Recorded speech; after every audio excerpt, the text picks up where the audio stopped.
अब इसे सिर्फ फ्राई करना बाकी है। हम इसे अच्छे से तेल में फ्राई कर लेंगे और अब थोड़ा इंतजार करना होगा।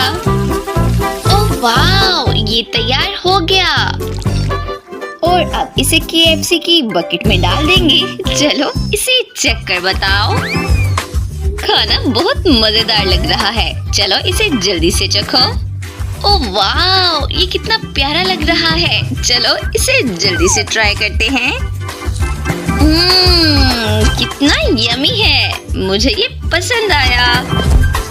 वाव, और अब हम खाने के बचे हुए हिस्से को निकालने के लिए इस हड्डी का भी इस्तेमाल कर सकते हैं।